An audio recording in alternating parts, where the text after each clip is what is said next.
Alright guys, I'm back with another chapter in 2 Kings. We are in 2 Kings chapter 11, where the header reads, Queen Athaliah rules in Judah. And we'll go ahead and get right into it. When Athaliah, the mother of King Ahaziah of Judah, learned that her son was dead, she began to destroy the rest of the royal family.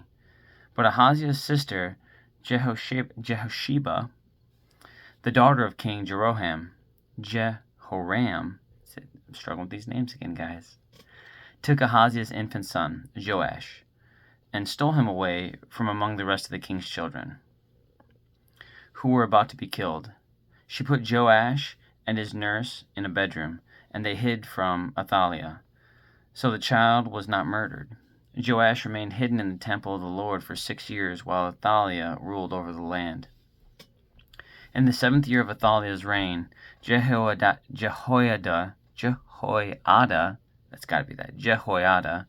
the priest, summoned the commanders, the Karaite mercenaries, and the palace guards to come to the temple of the Lord. He made a solemn pact with them and made them swear an oath of loyalty there in the Lord's temple. Then he showed them the king's son. Jehoiada. I'm really struggling with these names today, guys. Goodness. Jehoiada told them, "This is what you must do. A third of you who are on duty on the Sabbath are to guard the royal palace itself. Another third of you are to stand guard at the Sur gate, and the final third must stand guard behind the palace guard. These 3 groups will all guard the palace. The other 2 units, who are off duty on the Sabbath, must stand guard for the king at the Lord's temple. Form a bodyguard around the king and keep your weapons in hand. Kill anyone who tries to break through. Stay with the king wherever he goes." So the commanders did everything as Jehoiada, the priest, ordered. The commanders took charge of the men reporting for duty that Sabbath, as well as those who were going off duty. They brought them all to Jehoiada, the priest, and he supplied them with the spears and small shields that had once belonged to King David and were stored in the temple of the Lord. The palace guards stationed themselves around the king, with their weapons ready. They formed a line from the south side of the temple around the north side, and all around the altar. Then Jehoiada brought out Joash, the king's son, placed the crown on his head, and presented him with a copy of God's law. They anointed him and proclaimed him king, and everyone clapped their hands and shouted, "Long live the king." When Athaliah heard the noise made by the palace guards and the people, she hurried to the Lord's temple to see what was happening. When she arrived, she saw the newly crowned king standing in his place of authority by the pillar, as was the custom at times of coronation. The commanders and trumpeters were surrounding him, and people from all over the land were rejoicing and blowing trumpets. Then Athaliah saw all this. She tore her clothes in despair and shouted, "Treason! Treason!" Then Jehoiada, the priest, ordered the commanders who were in charge of the troops, "Take her to the soldiers in front of the temple, and kill anyone who tries to rescue her." For the priest had said, "She must not be killed in the temple of the Lord." So they seized her and led her out to the gate where horses enter the palace grounds, and she was killed there. Then Jehoiada made a covenant between the Lord and the king and the people, that they would be the Lord's people. He also made a covenant between the king and the people, and all the people of the land went over to the temple of Baal and tore it down. They demolished the altars and smashed the idols to pieces, and they killed Matan, the priest of Baal, in front of the altars. Jehoiada, the priest, stationed guards at the temple of the Lord. Then the commanders, the Karaite mercenaries, the palace guards, and all the people of the land escorted the king from the temple of the Lord. They went through the gate of the guards and put into the palace, and they went through the gate of the guards and into the palace, and the king took his seat on the royal throne. So all the people of the land rejoiced, and the city was peaceful because Athaliah had been killed at the king's palace. Joash was 7 years old when he became king. And that is the end of chapter 11. One thing that I kind of find pretty astonishing, I can't imagine the desperation people would have to feel in order to be convicted to follow a 7-year-old. And following a 7-year-old might be too loose, because obviously there's people that believe that he was part of the lineage, which he was a saved son, and so he would have been a rightful heir. But who do they look to for leadership in that moment?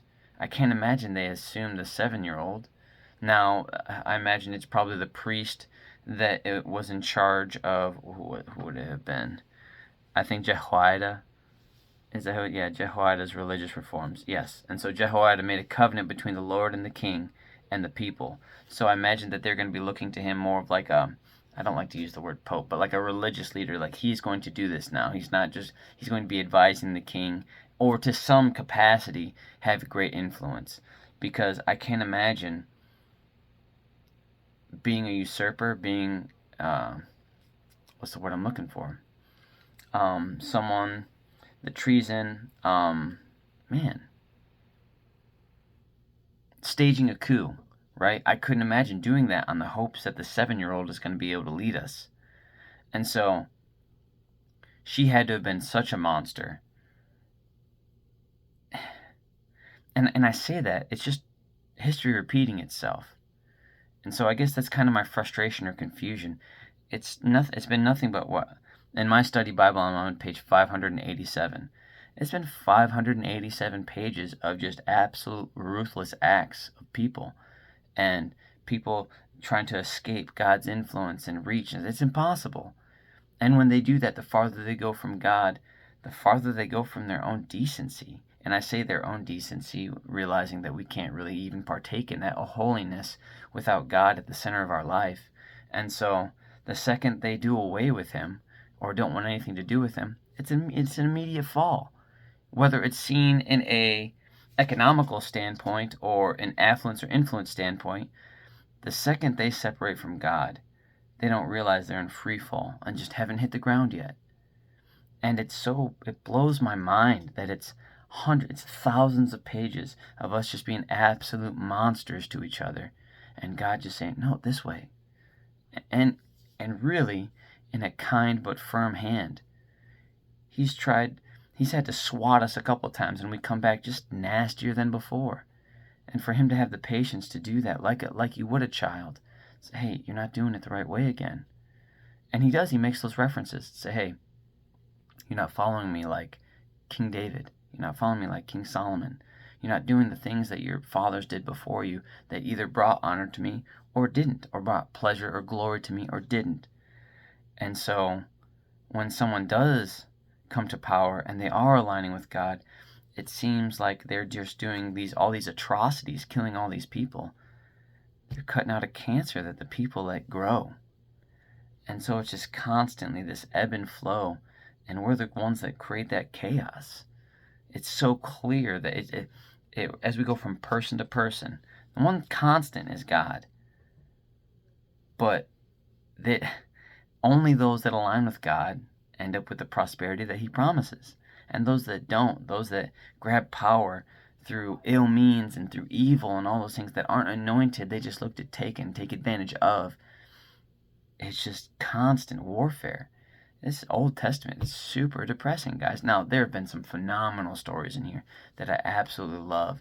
And God tells us that we'll find those springs of water that will refresh us. And obviously that's a metaphor. And not always. Sometimes it is, water coming from rock, because he provides in all things, in everything.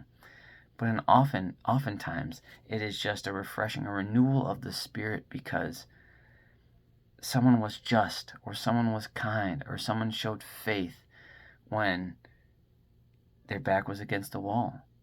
And so I like that for what it is. I enjoy all the fantastic lessons, really painful lessons that the Old Testament gives. And so on that note, have a good night. God bless. I love you. Jesus loves you. And I'll be back for chapter 12 of 2 Kings tomorrow, where the header reads, Joash repairs the temple. So have a good night and God bless, guys. I'll see you tomorrow.